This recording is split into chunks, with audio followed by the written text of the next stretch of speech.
নমস্কার বন্ধুরা, welcome to সিনে ইনসাইড। শুধু তোমারই জন্য ধারাবাহিকের আজকের পর্বে দেখবেন রাহি আর রাহুল অষ্টমঙ্গলায় যাওয়ার জন্য রেডি হয়। অনি যেতে চাইলে বাড়ির সবাই তাকে বাধা দেয়।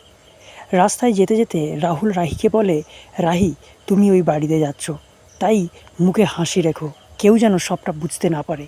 রাহি বলে, এসব লোক দেখানো হাসির মতো এই পরিস্থিতি এখন আমার নেই।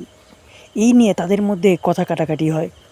এরপর একজন পুলিশ এসে তাদেরকে সেখান থেকে যেতে বলে, কারণ তারা নো পার্কিং জোনে দাঁড়িয়ে রয়েছে।